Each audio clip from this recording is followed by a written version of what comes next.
I believe that some of the people that we mentioned are being looked at very seriously for their relationship to Jeffrey Epstein. Jeffrey Epstein's name is back on the floor of Congress. And this time, it's not just noise. The House is voting on a bill to release the Epstein files. And a reporter asked President Trump a simple question. Do you want this to pass the Senate? And would you sign it if it hits your desk? What he says in the next few seconds is wild.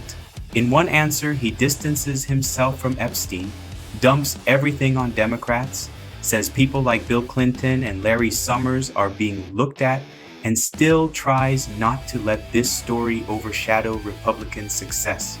Listen to his full response, and then we're going to break down what he's really signaling with this answer. Here's what I want.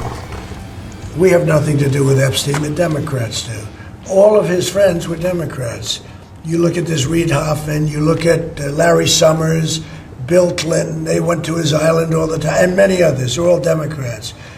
All I want for people to recognize the great job that I've done. I believe that some of the people that we mentioned are being looked at very seriously for their relationship to Jeffrey Epstein, but they were with him all the time. I wasn't at all. And we'll see what happens. What I just don't want Epstein to do is detract from the great success of the Republican Party, including the fact that the Democrats are totally blamed for the shutdown. They can do whatever they want. We'll give them everything. Sure, I would. Let the Senate look at it. Let anybody look at it. But don't talk about it too much, because honestly, I don't want to take it away from us.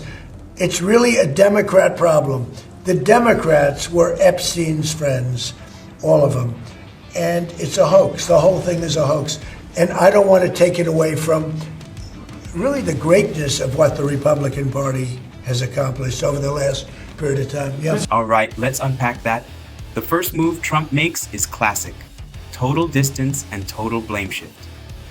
We have nothing to do with Epstein. The Democrats do. All of his friends were Democrats. He immediately drops names. Reid Hoffman, Larry Summers, Bill Clinton. They went to his island all the time. And repeats the point. All Democrats. That does two things at once. It tells his base, this is not our scandal, this is their scandal. It frames the entire Epstein story as a Democrat problem before anyone even sees what's in the files. Then he slides into something very Trump. All I want people to recognize the great job that I've done.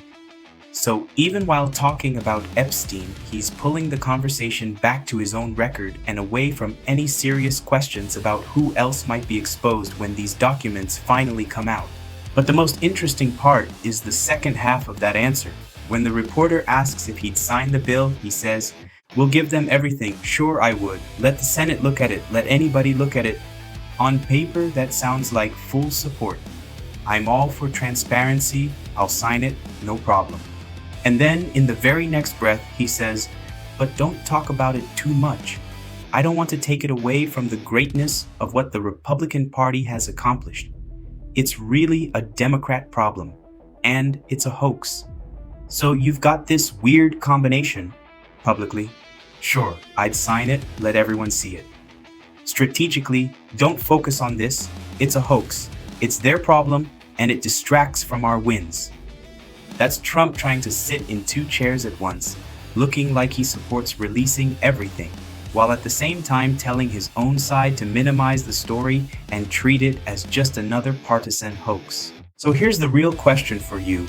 Do you think Trump actually wants every single Epstein file out in the open, no redactions, no exceptions?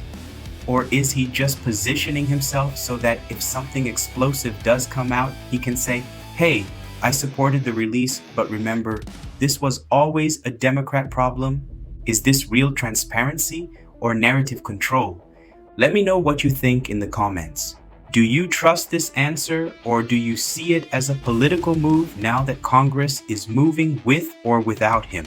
If you like breakdowns where we actually listen to what leaders say, not just the headlines, Hit like, subscribe to the channel, and share this with someone who's been following the Epstein Files story. More press conference breakdowns and US politics videos coming soon.